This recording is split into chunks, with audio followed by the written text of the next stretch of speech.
जय माता दी दोस्तों, कैसे हैं आप सभी। आशा करता हूं दोस्तों आप सभी अच्छे होंगे, स्वस्थ होंगे। एक भाई ने कमेंट किया था, उन्होंने ये पूछा है कि क्या शाबर मंत्रों का जाप करने से कुल का विनाश हो जाता है। तो इसी विषय पे मैं आज आपको जानकारी देना चाहता हूं। देखिए मित्रों, चाहे शाबर मंत्र हो, चाहे वैदिक मंत्र हो, चाहे तांत्रिक मंत्र हो, हर मंत्र से आपका विनाश भी हो सकता है और आपका कल्याण भी हो सकता है। इसके पीछे क्या रीज़न होता है वो मैं आपको समझाता हूँ। मान लीजिए आप हनुमान जी के शाबर मंत्र का जाप कर रहे हो या फिर आप माता काली के शाबर मंत्र का जाप कर रहे हो।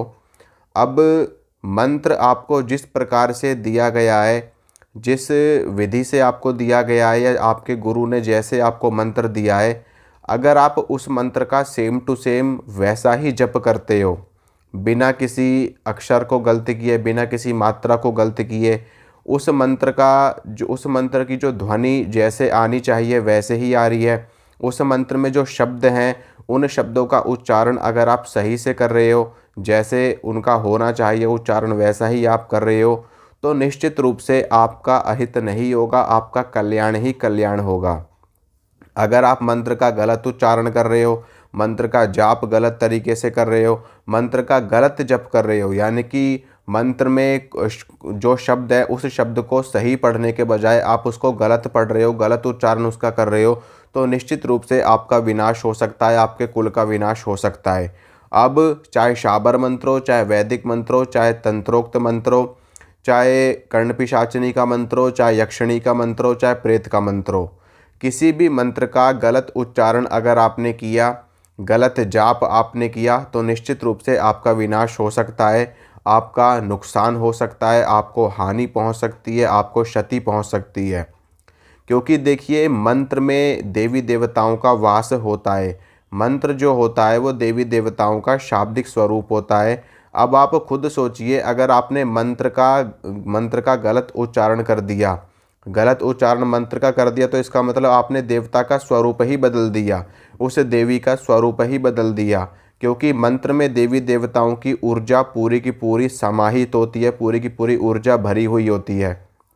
अब आप मान लो, आप उस ऊर्जा को, मंत्र के गलत उच्चारण से उस ऊर्जा के साथ में छेड़छाड़ होती है, वो ऊर्जा परिवर्तित हो जाती है, वो ऊर्जा का जो स्वरूप होना चाहिए वो स्वरूप बदल जाता है, शक्ति का स्वरूप बदल जाता है। मान लो वो अच्छी शक्ति है, उसको आपने बिगाड़ दिया, ठीक है, अच्छी शक्ति को आपने बिगाड़ दिया और उसको बुरी शक्ति में परिवर्तित कर दिया, तो निश्चित रूप से वो बुरी शक्ति आपको ही नुकसान पहुंचाएगी, आपके परिवार को नुकसान पहुंचाएगी और आपका अहित कर देगी। इसलिए कभी भी मंत्र का गलत उच्चारण नहीं करना चाहिए। अगर आप अपने गुरु से मंत्र ले रहे हो तो अच्छे से उनसे मंत्र समझिए, अच्छे से मंत्र का उच्चारण सीखिए, तब उसके बाद में मंत्र का जाप करना चाहिए। मान लीजिए नवारण मंत्र है, ओम ऐं ह्रीं क्लीं चामुंडाय विच्चे, ये मंत्र का सही उच्चारण है, आप इस मंत्र को गलत तरीके से पढ़ रहे हो, समझ रहे हो। चामुंडाय को आप चामुंडे बोल रहे हो या फिर कुछ और बोल रहे हो, चामुंडाय, इस प्रकार से मंत्र का जो लय बनता है, इस प्रकार से विच्चय, इस प्रकार से मंत्र का जो इसका लय बनता है। तो ओम नमः शिवाय, ओम नम शिव, ओम नम शिव, ऐसे आप बोलोगे तो क्या होगा, आपका नुकसान ही होगा, आपका अहित ही होगा। मंत्र आपका फलित भी नहीं होगा, मंत्र आपका पूरा काम भी नहीं करेगा और फ़ायदा देने के बजाय आपका नुकसान हो जाएगा। इसलिए मंत्र को अच्छे से समझना चाहिए, मंत्र का उच्चारण सीखना चाहिए, क्या शब्द है और उस शब्द का सही उच्चारण क्या है, वैसे समझ करके पढ़ करके तब मंत्र का जाप करना चाहिए। अब चाहे शाबर मंत्र हो, चाहे वैदिक हो, चाहे तंत्रोक्त मंत्र हो, कोई भी मंत्र हो, मंत्र का सही उच्चारण आपका कल्याण करता है और मंत्र का गलत उच्चारण आपका नुकसान कर सकता है।